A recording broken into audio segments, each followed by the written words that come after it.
Hey there, Sharon Horne-Ellstrom here. Welcome to day 1737 of What You Up To Now, documenting the journey originally as I transitioned from the brick and mortar corporate world of business to the online world. Following my divorce, I was like, I don't want to retire yet. I'm old enough, but I still have energy. I'm still curious about things in the world. What do I want to do? What have I always wanted to do?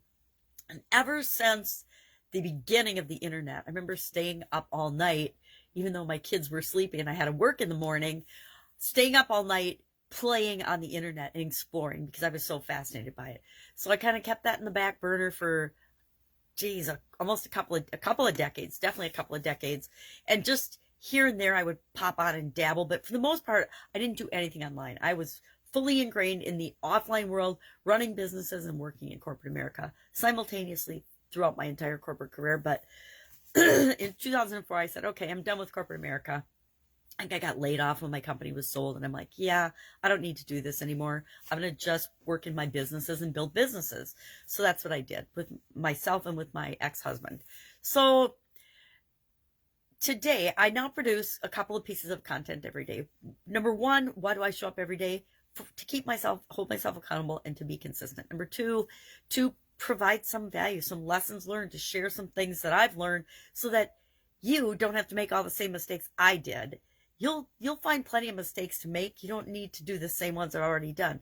So I like to share the lessons that I've learned along the way so that we don't have to make the same mistakes, all of us, right? We don't have to reinvent the wheel. I used to be the queen of reinventing the wheel.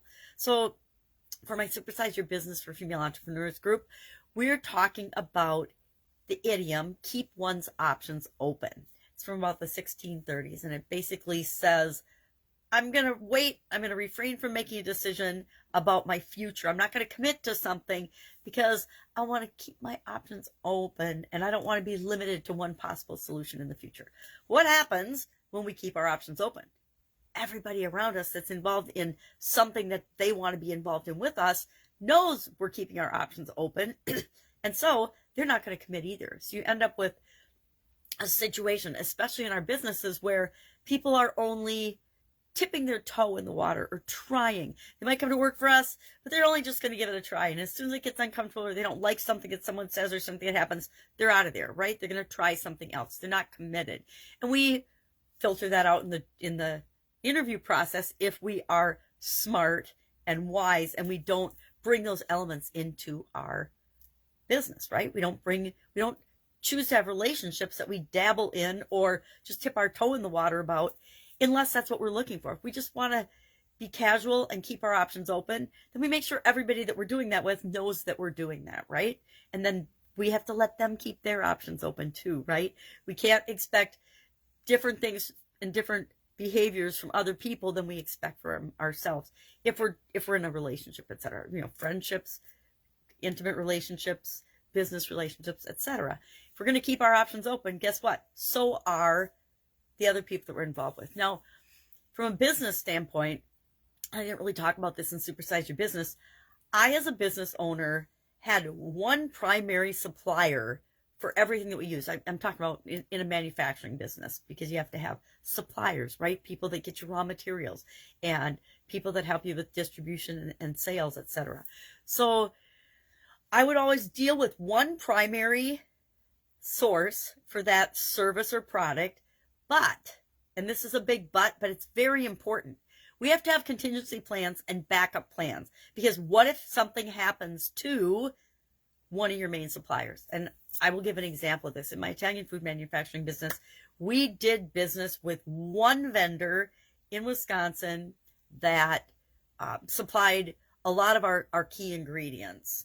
And one night he committed suicide, and all of a sudden the supply was cut off, and we didn't have any cheese, any eggs, any extra heavy whipping cream, any of the core ingredients we needed we had a couple because we got them from someone else to manufacture our products. Well, luckily we had enough to carry us over a couple of days, which allowed me the chance to scramble and find other suppliers. And I always had suppliers and what was going on with them in the back of my mind, but I wasn't dealing directly with them. It turns out that the one person and the one supplier that replaced all of those things for me was a supplier I already had a relationship with that was supplying just a couple of things for us. And I just switched immediately everything over and we didn't miss a beat.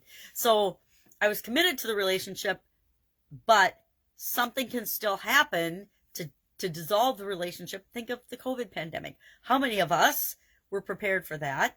And how do we respond to it?